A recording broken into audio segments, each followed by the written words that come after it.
오늘 하나님 주신 말씀입니다. 사도행전 2장 14절로 24절까지 읽겠습니다. 14절로 24절까지입니다. 한 목소리로 읽겠습니다. 시작. 베드로가 열한 사도와 같이 서서 소리를 높여 가로되 유대인들과 예루살렘에 사는 모든 사람들아, 이 일을 너희로 알게 할 것이니 내 말에 귀를 기울이라. 때가 제 9시니 너희 생각과 같이 이 사람들이 취한 것이 아니라 이는 곧 선지자 요엘로 말씀하신 것이니 일러스되 하나님이 가라사대 말세에 내 영을 모든 육체에게 부어주리니 너희들의 자녀들은 예언할 것이요 너희의 젊은이들은 환상을 보고 너희 늙은이들은 꿈을 꾸리라. 그때에 내가 내 영으로 내 남종과 여종들에게 부어주리니 저희가 예언할 것이요 또 내가 위로 하늘에서는 기사와 아래로 땅에서는 징조를 베풀리니 곧 피와 불과 연기로다.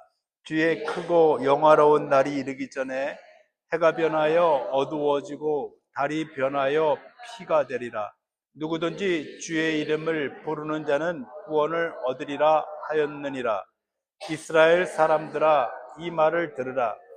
너희도 아는 바와 같이 하나님께서 나사렛 예수로 큰 권능과 기사와 표적을 너희 앞에서 그를 증거하셨느니라.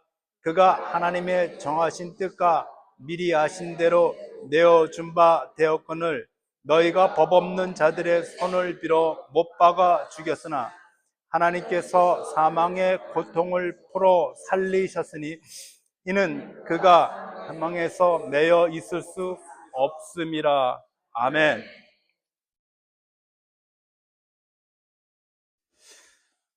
계속해서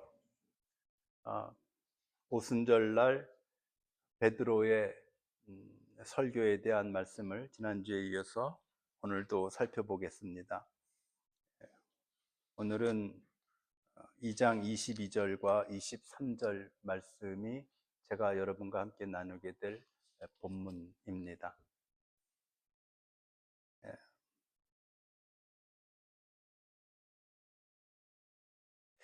성령이 임하시고 각 나라 말로 120명의 성도들이 하나님이 행하신 큰 일에 대해서 외쳤습니다. 성령이 임하시니까 다른 것 하지 않았습니다. 하나님이 이 땅에 베푸신 큰 일, 예수에 대해서 그들이 한 목소리로 외쳤습니다. 그러자 그들을 보고 둘러싼 군중들이 조롱을 했습니다. 갈릴리 것들이 술이 취했다. 베드로가 11 제자들과 함께 일어섰습니다.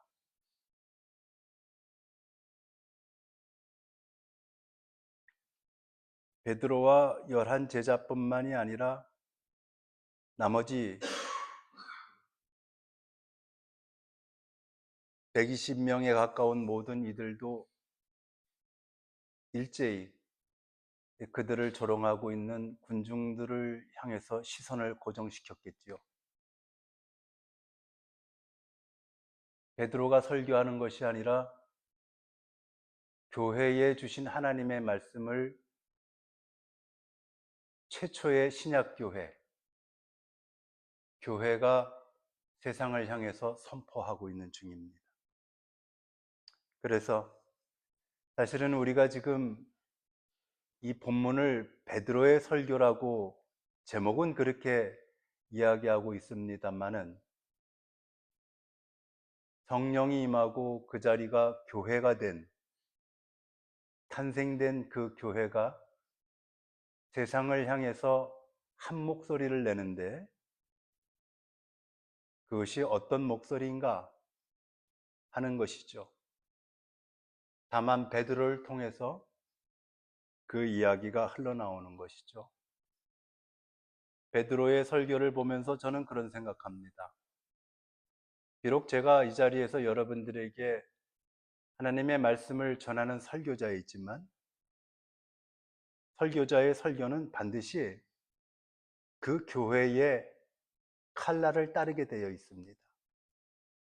만일 이 자리에 계신 여러분들이 아닌 다른 회중들이라면 젊거나 늙거나 또 다른 직업을 갖고 있거나 한국의 어디거나 한다면 분명한 것은 저의 메시지는 달라진다는 겁니다. 한국에서 전하던 메시지와 이곳에서 전하는 저의 메시지는 다릅니다.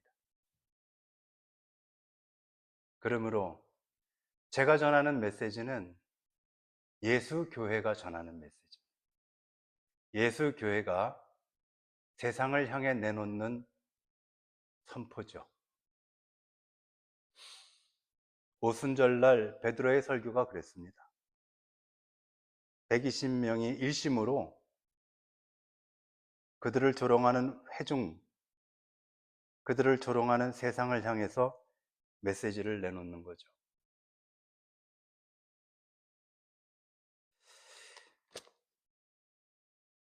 오늘 베드로의 설교를 살펴볼 텐데 22절입니다. 한 목소리로 다시 한번 읽습니다. 시작. 이스라엘 사람들아 내 말을 들으라. 너희도 아는 바와 같이 하나님께서 나사렛 예수로 큰 권능과 기사와 표적을 너희 가운데 베푸사 너희 앞에서 그를 증거하셨느니라. 아멘. 베드로는 군중들을 향해서 당신들이 이미 다 아는 바와 같이 이렇게 시작합니다. 당신들 중에 모르는 이가 하나도 없습니다. 다 알고 있습니다. 무엇을? 지난 3년 동안 예수님께서 이 땅 가운데에서 행하신 모든 행적들에 대해서 당신들은 너무나도 잘 알고 있습니다.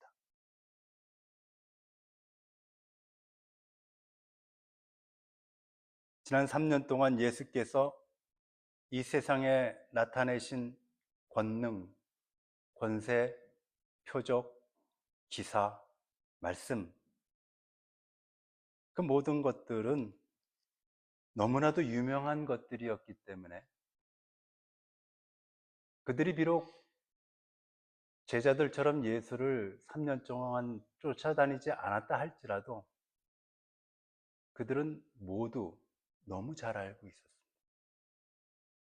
마치 이 시대에 아주 큰 뉴스거리가 있으면 세상 모든 사람들이 다 알고 있는 것처럼 그 시대의 사람들이 예수의 모든 행적을 다 알고 있었습니다. 그래서 베드로는 당신들이 이미 다 알고 있는 것처럼 이렇게 이야기를 꺼내요. 무엇보다도 예수께서 승천하신 지가 불과 열흘밖에 되지 않았습니다. 열흘 전만 해도 예수는 살아계신 모습, 부활하신 모습으로 이 세상에 머물러 계셨던 분이에요. 모를 리가 없죠. 수백 년 전 사람이 아니라는 얘기입니다. 불과 열흘 전만 해도 세상 사람들의 눈에 보이던 그 예수, 아무리 기억을 오래전으로 되돌린다고 해도 고작 예수가 이 땅에 공생애를 시작하셨던 3년입니다. 3년만 기억을 되돌려 보면 그분 예수가 이 땅 가운데에서 어떤 권세, 권능, 기적과 표적을 행하셨는지를 다 알 수 있습니다. 여러분들은 다 알고 있다. 이 말로 베드로는 예수의 3년 동안의 모든 행적을 일일이 설명하지 않습니다. 그 말로 다 정리하죠. 동일할 겁니다. 여러분들도 예수가 어떤 모습으로 어떻게 이 땅 가운데 계셨는지, 그분이 무슨 말씀을 하셨고 무슨 기적과 표적과 역사를 이루어내셨는지 여러분들도 말 안 해도 다 아실 겁니다. 그겁니다, 지금. 예수님은 이 땅에 계시는 동안에 그분의 모든 행적을 크게 두 가지로 생각해 볼 수 있습니다. 하나는 분명함과 투명함입니다. 그래서 모를 리가 없다 이 말입니다. 얼렁뚱땅 하시거나 긴가민가 하는 말씀을 하지 않으셨습니다. 뭔지 모를 신비로운 일을 하지 않으셨습니다. 그분은 해처럼 분명하시고 유리처럼 투명하셨습니다.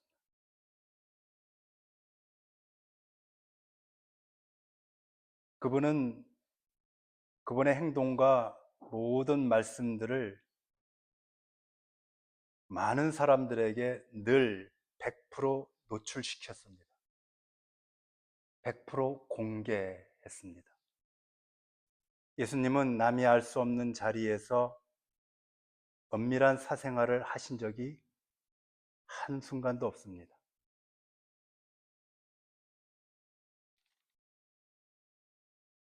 마태복음 8장에 한 서기관이 예수님에게 이렇게 물어봅니다. 예수님에게 관심이 꽤나 생겼었나 봅니다. 그래서 선생이요, 선생님이 어디로 가든지 나도 따라가겠습니다. 그래서 예수께서 그에게 그렇게 말씀을 하셔요.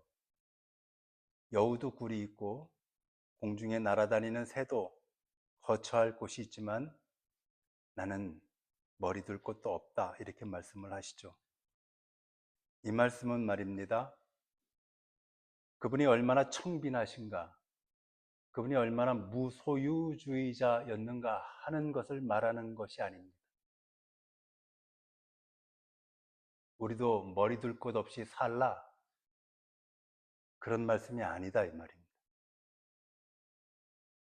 이 말씀은 나에게는 가릴 만한 지붕도 없고 가릴 만한 벽도 없이 나의 삶은, 나의 생각은 100%해 아래 노출되어 있고 100% 투명하다는 뜻입니다.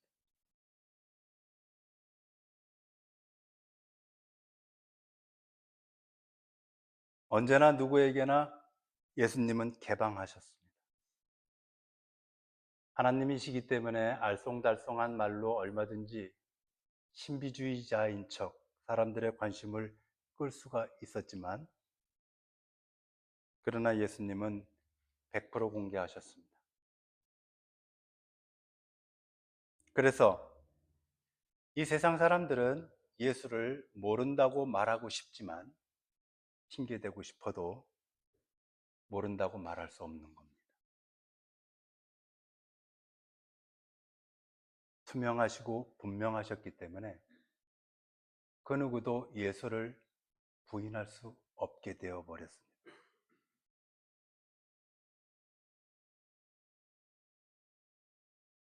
교회 다닌 적이 없고 누가 나보고 교회 다니자고 말한 적이 없어서 구원 못 받은 것은 내 책임이 아니고 하나님 예수의 무정함 때문이라고 말할 수 없게 되어 있다 말씀입니다.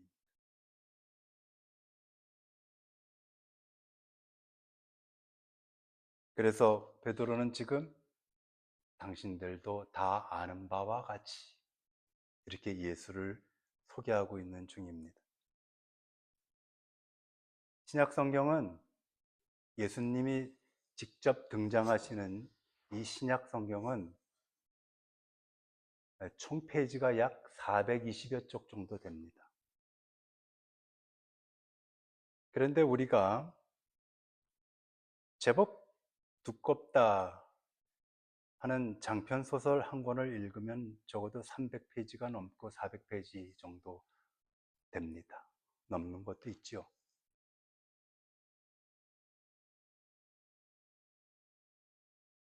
요즘에 자기계발서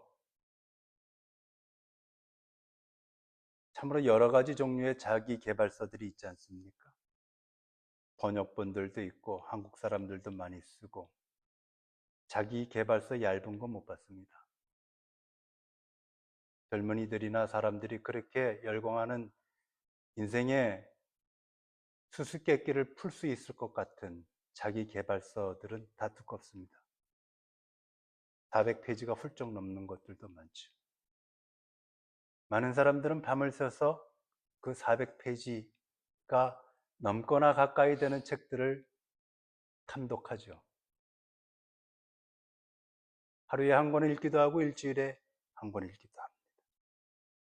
자랑하죠. 그러나 말입니다. 신약성경 예수께서 직접 등장하시는 신약성경 400여 페이지 그것을 꼼꼼하게 탐독을 해보면 우리가 여러 가지 각도에서 예수를 조명해 볼 수 있지만 오늘 설교에 비춰서 이분은 얼마나 이렇게 투명하고 맑을까? 얼마나 이렇게 자신의 모든 시간별로, 날짜별로 행위와 생각과 말씀 모든 것들이 100% 마치 쇼 윈도우 안에 들어있는 사람처럼 이렇게 공개적일까 하는 것을 보게 됩니다. 베드로는 이게 참 신이 났었던 것 같습니다. 뭐가? 나하고 다른 분이, 너희들과 다른 분이 인간에 있는 이 세상의 모든 사람들과 내가 믿는 주 예수 그리스도가 다르다는 것이 베드로를 감동시켰을 겁니다. 그래서 자신이 있었죠. 예수 그리스도를 소개하는데 자신이 있었어요. 왜 예수 그리스도가 우리에게 자랑스러울 수가 있는가? 우리와 다르기 때문에 그렇습니다. 왜 선전해야 하는가? 나 같은 것과 다르기 때문에 그렇죠. 지금 베드로는 그 얘기하는 겁니다. 이제 올해 11월 다 가고 이제 한 달 남았나요? 420여 쪽의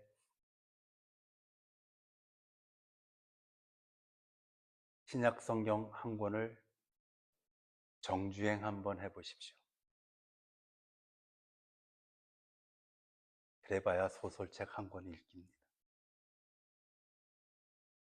그 은혜가 여러분 가운데 있기를 축복해드립니다.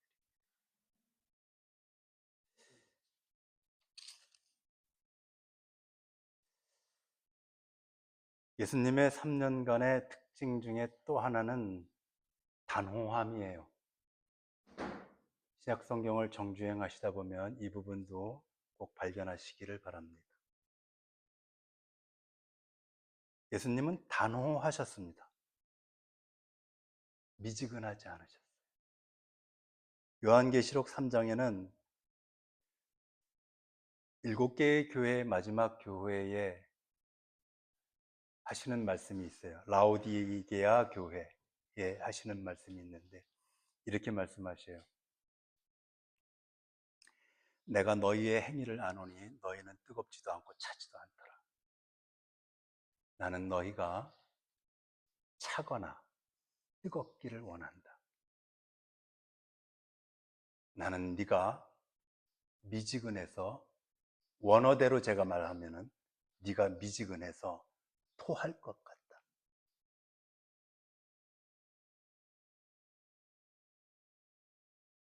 성경에서의 토하다는 것은 원어도 우리말과 좀 비슷해서 여러분 기억하기가 쉬우실 겁니다. 토에바. 이 토에바라는 말은 하나님이 경멸하다입니다. 미워하는 정도가 아니라 경멸하는 존재. 나는 네가 미지근해서 뭔지 모르겠다는 거예요. 네가 성도인지 절에 다니는 사람인지 무당인지 모르겠다는 거예요. 나는 너희가 차거나 뜨겁기를 원한다. 예수님은 단호하셨어요. 예수님은 불처럼 뜨거울 때가 있었죠.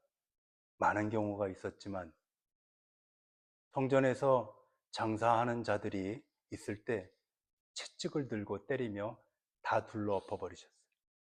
폭력을 행하셨어요. 폭력의 예수였어요. 적당히 타이르지 않으셨어요.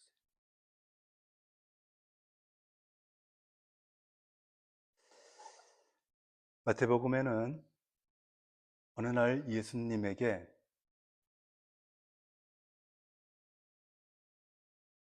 한 젊은 부자 청년이 찾아와서 영생에 대해서 물어봅니다. 그 청년은 다 가졌어요. 그 시대의 부자는 권력자라는 뜻이기도 합니다. 그 청년은 다 가졌는데 그 청년이 마지막 한 가지를 더 갖고 싶었는가 봐요. 영생. 그러자 예수께서 뭐라고 하죠?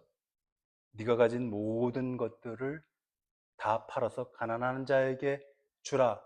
그러면 천국에 너의 보화가 쌓일 것이다.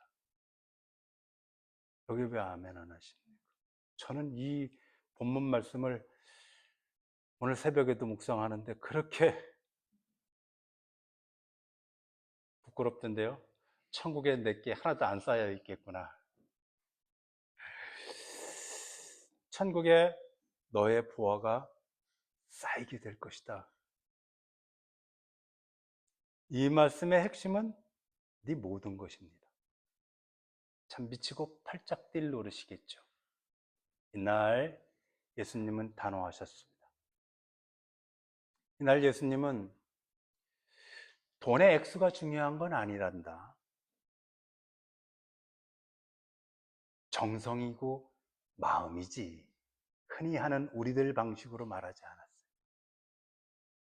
우리는 돈이 아깝지만 돈이 아까운 것을 아깝다 말하지 않고 마음에서 우러나오는 대로 하는 것이죠 라고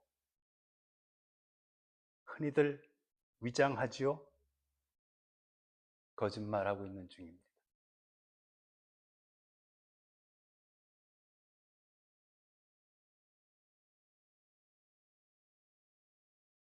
예수님은 적당하지 않으셨어요.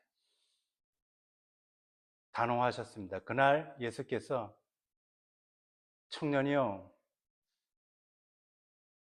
나는 돈을 원하는 예수가 아니야.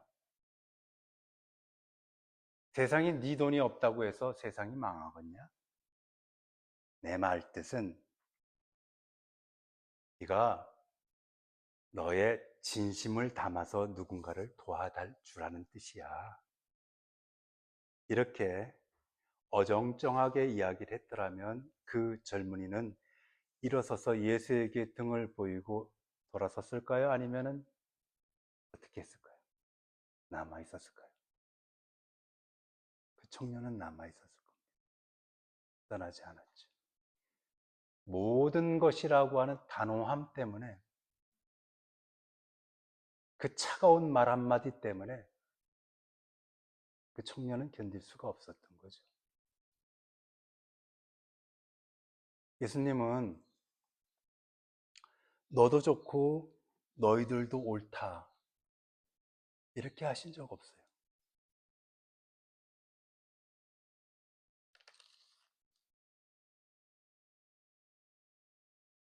예수님은 너도 옳고 너도 옳고 모두 다 옳다고 모두의 손을 들어주지 않으셨어요.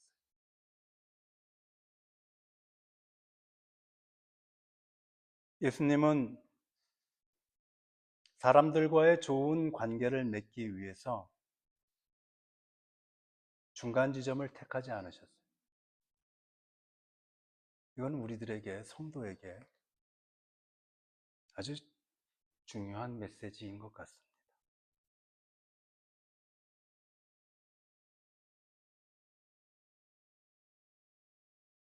예수님은 그것을 사랑이라고 말하지 않으셨어요.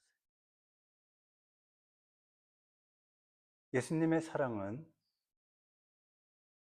두루두루 모두를 상관없이 모두를 사랑하는 그런 사랑이 아니셨어요. 예수님의 사랑은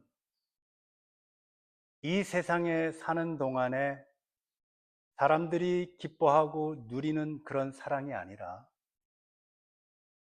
예수님의 사랑은 이 세상이 끝나고 난 뒤에 하나님과 함께 하나님의 사랑을 받으면서 영원히 살아가게 하는 것, 그것이 바로 예수님이 지향하는 사랑이었어요. 그래서 기독교의 사랑이라고 하는 것을 우리 방식대로 풀어서 교회가 사랑이라는데 이걸 이렇게 할 수가 있는가, 나한테? 교회가 사랑이 있냐 없냐? 할 수 없어요.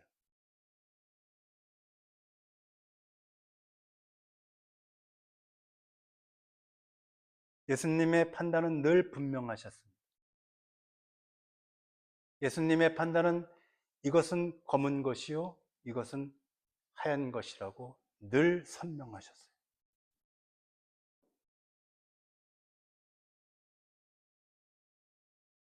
어느 것이 어둠이다, 어느 것이 빛이다. 빛과 어둠을 분명하게 가르시고 단호하게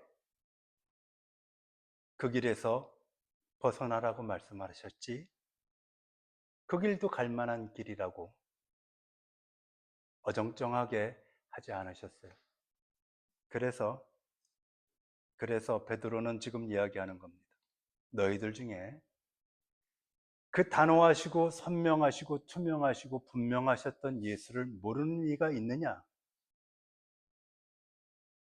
모른다면 말이 되느냐?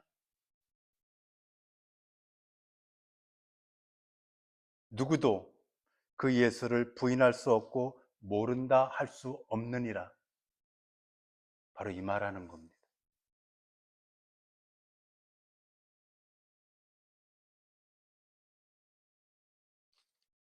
23절 함께 읽겠습니다.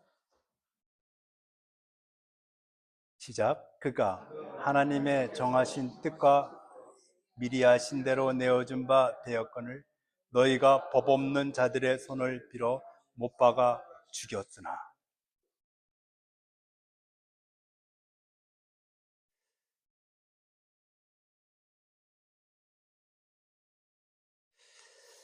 이제 베드로의 설교는 클라이막스를 향해서 막 달려가고 있는 중입니다. 베드로의 설교를 들어보시죠. 교회에 세상에 내는 메시지를 들어보시죠. 베드로가 분명해지고 선명해지고 단호해졌습니다. 뭐라고 얘기하는가? 너희가 죽였도다. 이것이야말로 기독교 전체 역사 속에서 가장 단호한 선언입니다. 네가 죽였다.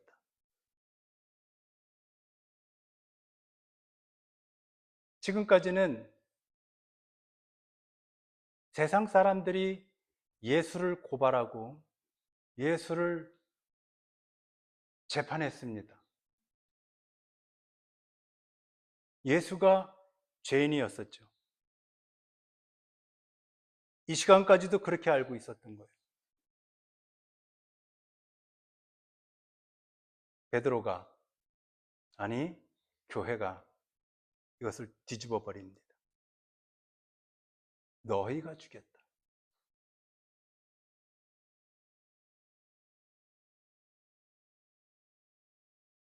이 말씀은 베드로의 입을 통해서 나온 말이지만은 하나님께서 세상의 모든 죄인들을 향해서 선언하시는 말씀이기도 합니다. 너희가 내 아들을 죽였다. 네가 내 아들을 죽였다.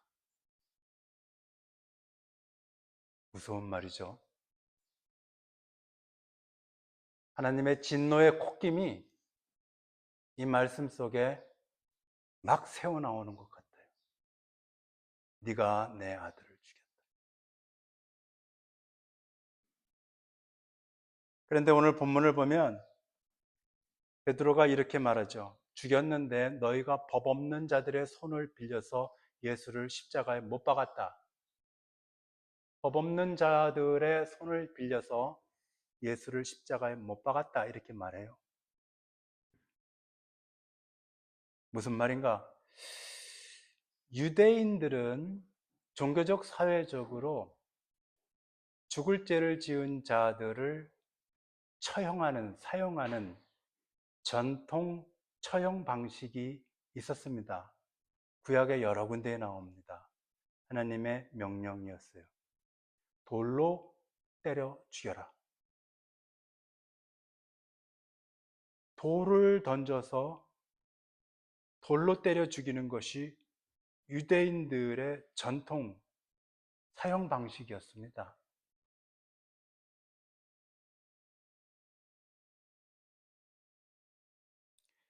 그래서 여러분들 이제 사도행전에도 보겠습니다만은 스테반이 성령 충만하여 하나님이 이 땅 가운데 하신 그 큰 일을 선포할 때 유대 종교인들이 이를 갈면서 그때 훗날 바울이 된 사울도 그 자리에 있었죠. 주동자로. 스테반이 뭐에 맞아 죽었다고요? 돌에 맞아 죽지요. 가늠하다 끌려온 여인, 그 여인을 처형하려고 할 때 그 여인을 둘러싼 군중들의 손에 무엇이 들려 있었죠? 돌이 들려 있었죠. 이처럼 유대인들은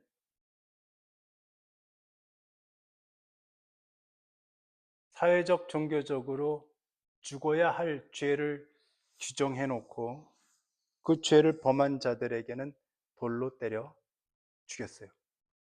하다못해 소가 주인을 받아서 죽이면 그 소도 돌로 때려서 죽였습니다. 그런데 그러면은 예수님도 어떻게 죽여야 되는가? 돌로 때려야 죽는 것이 맞는 거예요. 돌로 때려 죽였어야 해요. 그런데 유대인들은 예수를 돌로 때려 죽이지 않았습니다. 예수를 십자가에 못 박아 죽였습니다. 십자가는 지금 베드로가 이야기하는 법 없는 자들, 율법을 받지 못한 자들, 이방인들, 좀 더 구체적으로 이야기하면 십자가 처형 방식을 가지고 살아가는 로마인들, 그들의 손에 의하여 그들의 처형 방식에 따라 십자가에 너희가 못 박아 죽였다. 지금 이 베드로의 설교는 바로 그 점을 짚고 있는 겁니다.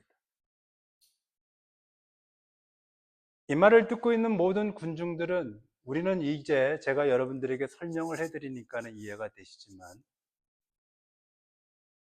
그들에게는 이 상세한 이야기를 하지 않아도 그들은 너무나도 잘 알고 있는 거예요. 조상 때부터 그들이 달달 외우고 있는 율법서들, 모세오경들에 여러 곳에 기록되어 있는 돌로 죽이라는 하나님의 율법에 대해서 너무나도 잘 알고 있었어요. 늘 언제나 돌로 때려 죽였었어요. 그들은 너무나도 잘 알고 있었죠. 지난주에 그렇게 말씀을 드렸죠. 지난주에 베드로가 그렇게 그들을 부르지 않습니까?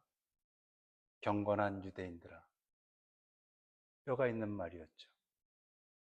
그 경건한 유대인들이 베드로의 말을 이해 못할 리가 없었습니다. 베드로는 흔히 사람들이 십자가에 예수가 죽었다, 십자가, 십자가, 십자가, 그렇게 알고 있는 모두의 일반적인 생각 사이에 비집고 들어가서 진실을 밝히고 있는 중에, 돌로 죽였어야 되는데 법 없는 자들, 로마인의 처형 방식 십자가를 사용하여 너희가 죽였다. 이 무엇을 얘기하는가? 너희는 그러므로 유죄다, 무죄다. 로마인이 로마의 십자가에 죽였으니 유죄다, 무죄다. 그럼에도 불구하고 너희는 유죄다, 이걸 이야기하고 싶어. 그들은 손을 씻고 싶었어요. 로마인이, 로마 군병들이 로마의 방식에 따라, 로마의 법에 따라 처형된 죄인이다라고 말하고 싶었어요. 돌로 때려 죽이고 싶었어요. 그런데 그러려면은 예수가 죽을 만한 죄를 찾아내야 했었습니다.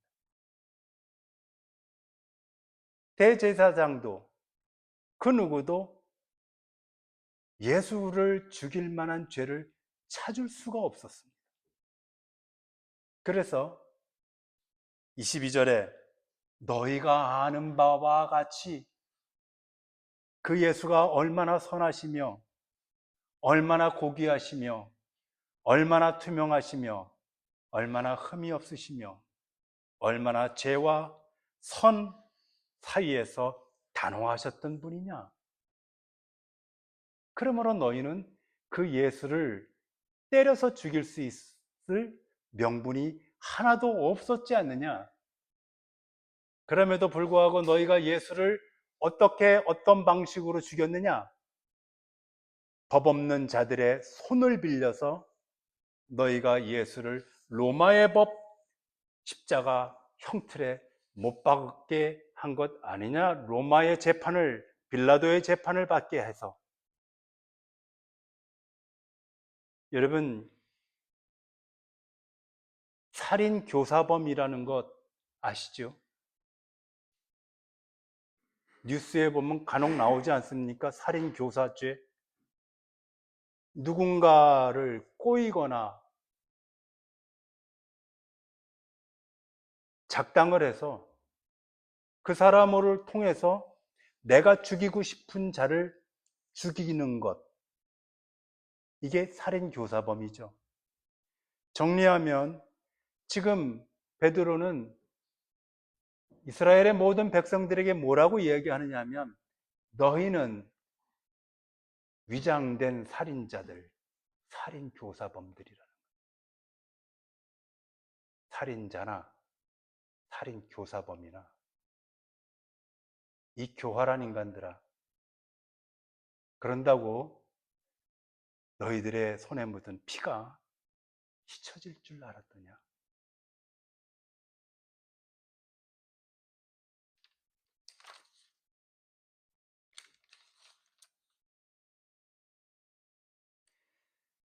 베드로의 이 설교는 고발 설교죠. 정체를 드러내는 겁니다. 말씀, 빛을 가지고 숨겨진 어둠의 세계를 일순간에 스위치를 ON 시킴으로 모든 더러운 죄악들, 감춰진 음모들, 하나님의 말씀 앞에 일시에 다 드러내게 만들어버리는 고발 설교.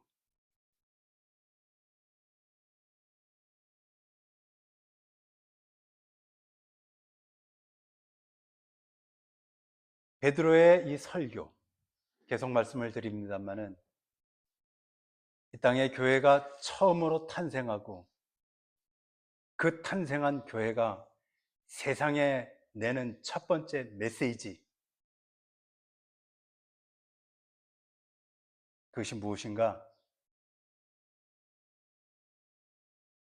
잘못된 판결을 뒤엎어버리는 것이었습니다.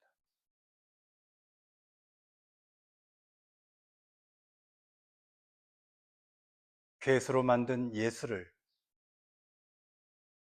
흠없는 어린 양으로 올려놓고 광명한 천사인 척하는 인간들을 죽어야 할 죄인의 자리로 끌어내리는 것. 이것이 오늘 베드로의 고발설교.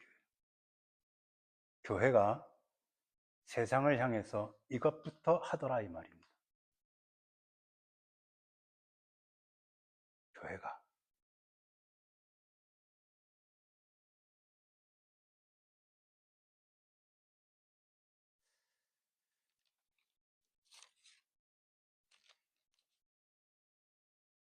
마가의 집에 120명이 모였을 때 성령이 임하자 그들이 각 나라의 말로 하나님이 행하신 그 큰 일들을 큰 소리로 외칠 때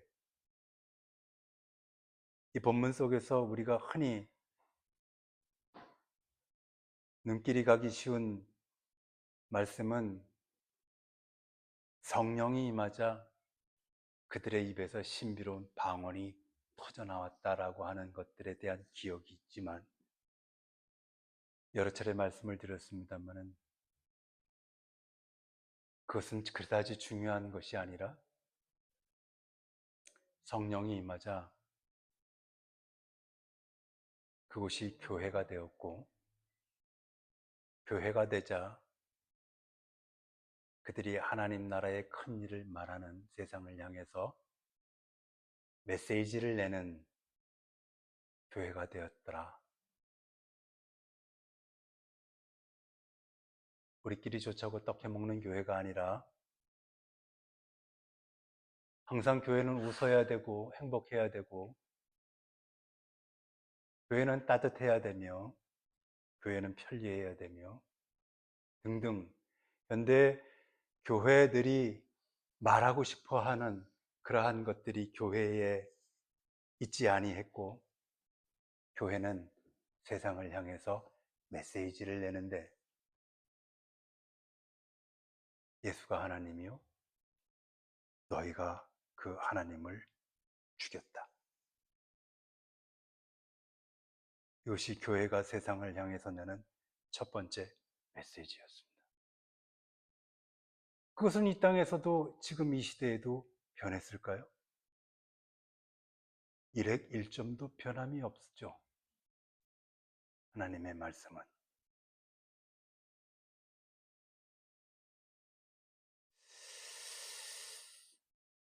베드로의 설교는 베드로의 한 사람의 설교가 아니라 교회 전체의 메시지였었다는 것. 그리고 이 땅에 살아가는 우리 성도들 한 사람 한 사람이 세상을 어떻게 바라보고 우리는 무엇을 하는 사람이며 너희는 무엇을 할 수 없는 사람들인지 그리고 너희가 예수의 이름을 부를 때 너에게 어떤 일이 일어나는지를 저와 여러분들이 분명하게 선포하고 메시지를 내는 우리 모두가 되기를 예수님의 이름으로 축복해 드립니다. 기도드리겠습니다. 거룩하신 하나님, 성령으로 충만해진 마가 다락방의 교회가 세상을 향해서 시선을 고정시켰습니다.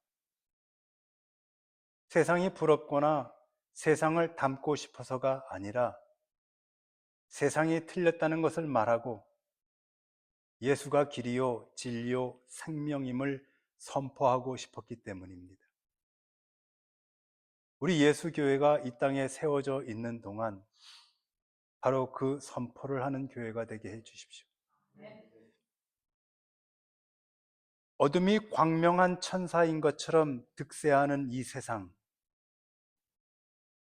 더러움을 순결한 것처럼 위장하는 이 세상을 향해 예수 그리스도만이 빛이신 것과 예수 그리스도만이 순결하신 어린 양이라고 메시지를 전하는 예수교회가 되게 해 주십시오. 하나님, 세상은 온갖 좋은 것들로 가득해 보여서 세상에 홀려서 살아가기가 얼마나 쉬운지 모르겠습니다. 그러나 주 예수보다 더 좋은 것은 없습니다. 주 예수보다 더 좋은 것은 하나도 없다고 노래하게 해 주십시오. 참 좋으신 예수님의 이름으로 기도드렸습니다.